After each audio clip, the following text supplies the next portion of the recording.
నమస్తే, welcome to next point Telugu.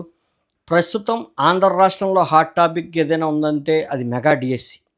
అయితే గత ప్రభుత్వంలో ఉన్న వైఎస్ఆర్సీపీ మెగా డిఎస్సిపై ఏ రకమైన వైఖరి కనబరిచింది, ప్రస్తుత కూటమి ఏ రకంగా చేస్తోంది, వీటిపై అయితే చర్చిద్దాం. ఈ వీడియో పూర్తిగా చూసిన తర్వాత మీ అభిప్రాయాన్ని కూడా కామెంట్ రూపంలో తెలియజేయండి. వైఎస్ఆర్సీపీ ప్రభుత్వం గతంలో 5 ఏళ్ల కాలంలో 2024 ఫిబ్రవరి 7వ తారీఖున ఒక నోటిఫికేషన్ అయితే విడుదల చేసింది ఈ మెగా డిఎస్సి మీద. 6,100 పోస్టులు నోటిఫికేషన్ విడుదల చేసినప్పటికీ ఎన్నికల కోడ్ దృష్ట్యా అది అమలు కాలేదు, అది పూర్తిగా నిలిచిపోయాయి. ఎప్పుడైతే కూటమి ప్రభుత్వం రావడంతోనే మెగా డిఎస్సిపై సంతకం చేయడం జరిగింది. ముఖ్యమంత్రి చంద్రబాబు నాయుడు గారు 16,378 పోస్టులు అయితే ప్రస్తుతం అయితే నోటిఫికేషన్ విడుదల చేసి ప్రక్రియ ఆల్రెడీ ప్రారంభించారు. ఎగ్జామ్స్ కూడా కండక్ట్ చేయడం జరిగింది, కొంతమందిని భర్తీ చేయడం కూడా జరిగింది. అయితే ఈ క్రమంలో జగన్మోహన్ రెడ్డి గారు ఈ మెగా డిఎస్సిపై ఒక భయంకరమైన ఆరోపణలు అయితే చేశారు. మొట్టమొదట ఆయన ఏమన్నారంటే, అసలు ఈ మెగా డిఎస్సి అంటున్నారు, మెగా డిఎస్సిలో స్కామ్ జరిగింది అని అన్నారు, పేపర్ లీక్ అయిందని చెప్పారు. అదేవిధంగా ఒక అవుట్సోర్సింగ్ ఉద్యోగికి ఇందులో టాప్ ర్యాంక్ రావడమే దానికి కారణం అని అన్నారు. ఈ క్రమంలో అధికారులు అయితే వెంటనే స్పందించి దీనిపై అయితే వాళ్ళు క్లియర్ కట్గా వివరణ జరిగింది. ఎందుకంటే పేపర్ లీక్ అవ్వడం అనేది చిన్న ఆషామాషి వ్యవహారం కాదు. ఎందుకంటే మెగా డిఎస్సికి సంబంధించిన ఒక పేపర్ తయారవ్వాలంటే 42,000 ప్రశ్నల క్వశ్చన్ బ్యాంక్ అని తయారవుతుంది. 42,000 క్వశ్చన్ బ్యాంకు లీక్ అవ్వడం అనేది అసాధ్యమైన విషయం. దానికి సంబంధించిన పోలీస్ సంబంధించిన సిబ్బంది దానికి రక్షణగా ఉండడం కానీ ఈ ఇంపాసిబుల్, అది జరిగే అవకాశం లేదు అని క్లియర్ కట్గా చెప్పడం జరిగింది. సో అక్కడ అది ఫెయిల్ అని తేలిపోయింది. వైఎస్ జగన్మోహన్ రెడ్డి గారు ఉన్నారో ఆయన మరొక ప్రెస్ మీట్ పెట్టారు. అందులో కూడా చెప్పారు, కొంతమంది వ్యక్తులందరినీ ఎదురుగుండా కూర్చోబెట్టుకుని వీళ్ళందరూ మెరిట్లో వచ్చారు, వీళ్ళకి ఎందుకు ఉద్యోగాలు రాలేదు అంటూ కూడా ప్రశ్నించారు. క్లియర్ కట్గా ఎవరెవరు ఏ రకంగా అక్కడ కూర్చుని జగన్మోహన్ రెడ్డి గారి దగ్గరికి వెళ్ళిన వ్యక్తులు ఎవరైతే ఉన్నారో వాళ్ళందరికీ సంబంధించిన పేరున కూడా మీకు ఆల్రెడీ మెరిట్కి సంబంధించిన ఆన్లైన్ పోర్టల్లో విడుదల చేశాము, ప్రతిదీ క్లియర్ కట్గా ఉంది. ఏదైతే రిజర్వేషన్ ప్రక్రియ ఉంటుందో రిజర్వేషన్ ప్రక్రియ నిబంధనల ప్రకారం నడవాలి కాబట్టి వాళ్ళకి కొంతమందికి ఇవ్వలేకపోయామని క్లియర్ కట్గా చెప్పడం జరిగింది. ఎవరైతే ఒక అవుట్సోర్సింగ్ ఉద్యోగి పనిచేస్తున్నా అన్నారో అతని పేరు నవీన్. అతను కూడా హైకోర్టుకు వెళ్ళడం, నేను మెరిట్లో పాస్ అయ్యాను, నాకు ఎందుకు ఉద్యోగం అదంటూ కూడా హైకోర్టుకు వెళ్ళడం జరిగింది. హైకోర్టులో ఏమని తేలిందంటే, అతను మెరిట్లో రావడం మాట వాస్తవమే అయినప్పటికీ అతన్ని ఏదైతే విద్యాశాఖకు సంబంధించిన అధికారులు సర్టిఫికెట్లు వెరిఫికేషన్కి రమ్మని చెప్పడంతో అతను రాలేదు, గైర్హాజరైనట్టుగా తెలుస్తోంది. ఈ క్రమంలోనే అతనికి ఉద్యోగం ఇవ్వలేదు తప్ప ఇటు హైకోర్టు కూడా మెగా డిఎస్సి లోపం ఉంది, ఇక్కడ ఏదో అవినీతి జరిగిందని ఎటువంటి ఆరోపణలు కూడా ఇవ్వని పరిస్థితి. 3 ఆరోపణలు అయితే చేశారు. ఆ 3 ఆరోపణలు క్లియర్ కట్గా అధికారులు వివరించడం జరిగింది. అయితే జగన్మోహన్ రెడ్డి గారు మరొక వింత ఆరోపణ అయితే చేయడం జరిగింది. ఏదైతే స్పోర్ట్స్ కోటాలో 42 మంది టీచర్లు ఉద్యోగులు కింద తీసుకున్నారు, వాళ్ళందరూ కూడా కేవలం కమ్మ కులస్తులకే ఇచ్చారు, కమ్మ కులస్తులకే కట్టబెట్టారు ఇది అంటూ కూడా ఒక వింత ఆరోపణ చేయడం జరిగింది. దానికి కూడా అధికారులు కూడా వెంటనే స్పందించారు. ఎందుకంటే గతంలో కూడా గవర్నమెంట్కి సంబంధించిన పోస్టులకు కూడా ఇదే రకంగా కమ్మ కులస్తులకి ఇచ్చారంటే, తర్వాత జగన్మోహన్ రెడ్డి గారు హయాంలోకి వచ్చిన తర్వాత లేదు కమ్మోళ్ళకి 4గురికే ఇవ్వడం జరిగింది, మిగతా వేరు కులస్తులకు ఇవ్వడం జరిగిందంటూ కూడా క్లియర్ కట్గా వాళ్ళే చెప్పడం జరిగింది బయటికి. సో ఇదే అక్కడ అబద్ధం ఆడారు. మళ్ళా ఇదే టైంలో ఈ కూటమి ప్రభుత్వం మీద కూడా ఏదో రకంగా మాట్లాడితే మరి సరిపోతుంది అనుకున్నారో ఏంటో తెలియదు, కానీ ఆయన మళ్ళా సేమ్ ఇదే రకమైన ఆరోపణ చేయడంతో దానికి కూడా అధికారులు వివరం జరిగింది. 16 పోస్టులు కాపు కులస్తులకు, అదేవిధంగా 10 పోస్టులు రెడ్డి కులస్తులకు, కమ్మలకు 9, వైశ్యులకు 2, క్షత్రియులకు 2, బ్రాహ్మణులకు 2, మైనారిటీ ముస్లిమ్స్కు 1.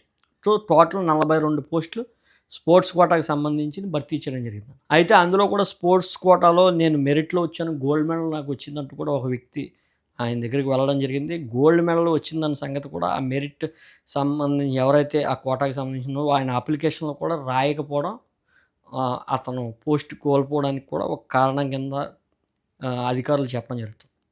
ఇదంతా గమనిస్తూ ఉంటే వైఎస్ జగన్మోహన్ రెడ్డి గారు వారి హయాంలో ఒక్క పోస్టు కూడా భర్తీ చేయకపోగా ఆఖరిలో తూతూ మంత్రం అంటూ తీసినా సరే అది పూర్తిగా ఫలితం లేకపోయినప్పటికీ కూటమి ప్రభుత్వం వచ్చిన నాటి నుంచి కూడా ఈ డిఎస్సికి సంబంధించిన విమర్శలు చేస్తూనే ఉన్నారు. దీనివల్ల వైఎస్ఆర్సీపీ పార్టీ బలహీనపడుతోంది. ఈ పేలవమైన ఈ ఆరోపణల వల్ల ఏంటంటే పార్టీకి నష్టం చేకూరుతుంది తప్ప లాభం చేకూరట్లేదంటూ కూడా పలువురు భావిస్తున్నారు. ఎందుకంటే గతం నుంచి కూడా గమనిస్తే ఏదైతే అబద్ధాన్ని 10 సార్లు చెప్పి నిజం చేద్దాం అనే ప్రయత్నం చేసి ఇబ్బంది పడ్డారో అదే విధమైన స్ట్రాటజీని కంటిన్యూ చేయడం వల్ల వైఎస్ఆర్సీపీ పార్టీ ఇబ్బంది పడుతోంది అని అయితే పలువురు నిపుణులు కూడా చెప్తున్నారు. ఎందుకంటే గతాన్ని ఇప్పుడుని కంపేర్ చేసుకుంటే ఖచ్చితంగా రిజల్ట్ అనేది కనబడుతుంది, ఎవరైనా చెప్పొచ్చు. ఎందుకంటే గతంలో చేసిన తప్పులు ఇప్పుడు చేస్తే మళ్ళీ అదే పరిస్థితి పడుతుందని మనకి ఏ విషయంలో అయినా సరే అది వర్తిస్తుంది. అది క్లియర్ కట్గా అందరికీ తెలుసున్న విషయమే, అదేం కొత్త విషయం కాదు. అయితే మరి పార్టీకి ఈ రకంగా కనుక పేలవమైన విమర్శలు చేయడం వల్ల ఏదైనా కాన్స్టెంట్గా ఏదో ఒక మాట తీసుకుని సో స్కామ్ జరిగింది, ఖచ్చితంగా స్కామ్ జరిగింది, ఇదిగో ఆధారాలు, ఈ ఆధారాల వల్ల ఇక్కడ ఖచ్చితంగా స్కామ్ జరిగిందని మాకు ఆరోపణలు ఉన్నాయి, లేదంటే ఈ రకంగా జరిగింది అని ఖచ్చితంగా ఒకటే స్టాండ్ తీసుకుంటే దాని దారి వేరు. ఒకే స్టాండ్ తీసుకోకుండా ఒకే డిఎస్సిపై 4 అయినా విమర్శలు చేయడం జరిగింది. 4 కూడా అక్కడ తేలిపోవడం, పార్టీకి సంబంధించిన వైఖరి ప్రజల్లో బలంగా వెళ్ళకపోగా అది బలహీనతగా మారిందంటూ కూడా తెలుస్తుంది. అందుకనే వైఎస్ఆర్సీపీ పార్టీకి సంబంధించిన కార్యకర్తల్లో కొంత ఉత్సాహం ఉన్నప్పటికీ ఈ 2 సంవత్సరాల పరిపాలనలో కేవలం కూటమి ప్రభుత్వం ఇచ్చిన 6 సూపర్ 6 పథకాల్లో 4 అమలు చేసినా 2 అమలు చేయనప్పటికీ ఆ 2 అమలు చేయలేదంటూ కూడా పెద్ద ఎత్తున ఇటు వైఎస్ఆర్సీపీ పిలుపు మేర కార్యకర్తలందరూ రోడ్డు ఎక్కడం జరిగింది. దానిపై ధర్నాలు చేస్తున్నారు. మెగా డిఎస్సి ఇవ్వలేదన్నారు, ఉద్యోగాల భర్తీ కలపలేదంటారు, అంతా బాగానే ఉంది. కాకపోతే ఈ మెగా డిఎస్సికి సంబంధించి పేలవమైన ఆరోపణల వల్ల పార్టీ తేలిపోతుంది, పార్టీ మరింత బలహీనపడుతుందని అయితే క్లియర్ కట్గా క్షేత్రస్థాయిలో ఉన్న పరిస్థితులు కనబడుతున్నాయి. మరి ఇప్పటికైనా వైఎస్ఆర్సీపీ పార్టీకి సంబంధించిన సలహాదారులు కానీ గతంలో ఇచ్చిన సలహాల మాదిరి కాకుండా ఏదైనా కాన్స్టెంట్గా ఏదైనా ఒక తప్పు క్లియర్ కట్గా పట్టుకుని కూటమి ప్రభుత్వం మీదకి అస్త్రాన్ని వదలగలిగితే భవిష్యత్తులో వారికి అవకాశం అయితే ఉంది. ఎందుకంటే ఇక్కడ కూటమి ప్రభుత్వం వైఎస్ఆర్సీపీ ఈ రెండే ప్రత్యర్థులు క్లియర్ కట్గా తెలుస్తూ ఉంది. ఇప్పుడు మీరు ఇక్కడ కూటమి ప్రభుత్వం ఫెయిల్ అయితే ఖచ్చితంగా ప్రత్యామ్నాయం వైఎస్ఆర్సీపీ పార్టీ అవుతుంది, అది అందరికీ తెలుసున్న విషయమే. మరి అటువంటి బలమైన పొజిషన్లో బలమైన అపోజిషన్గా నిలబడి ఉన్న పరిస్థితి, సీట్లు లేనప్పటికీ బలమైన అపోజిషన్, ఎక్కువ ఓట్ బ్యాంక్ ఉంది కాబట్టి బలమైన అపోజిషన్ కింద భావించాలి. మరి అపోజిషన్గా ఉన్న పార్టీ ఈ రకమైన పేలవమైన ఆరోపణల వల్ల బొక్కబోర్లా పడే అవకాశం ఉంటుంది. మరి దీనిపై పార్టీ సలహాదారులు కానీ పార్టీ అధినాయకుడు కానీ ఏ రకమైన స్టాండ్ తీసుకుంటారు, మరలా ఇటువంటివి పునరావృతం కాకుండా ఏదైనా ఒక బలమైన నిజమైన ఆరోపణతో ప్రజల్లోకి వెళ్ళగలిగితే వారికి కూడా మంచి సపోర్ట్ దొరికే అవకాశం అయితే ఖచ్చితంగా ఉంటుంది. ఈ కూటమి ప్రభుత్వం నిజంగా ప్రజల్లో వ్యతిరేకత ఉందా అంటే అది కూడా పూర్తిగా మనం చెప్పలేం. ఎందుకంటే ప్రస్తుతం ఇచ్చిన 6 హామీల్లో 4 హామీలు నెరవేర్చారు. ఈ 6 హామీలే కాకుండా మిగతా చాలా హామీల్లో వారు ముందున్నారని చెప్పాలి. అటు రోడ్లు వేయడంలో కానీ, ఇటు కొన్ని పెన్షన్ల అమలులో కానీ ఇవన్నీ కూడా కొంతవరకు ముందంజలో ఉన్నారు.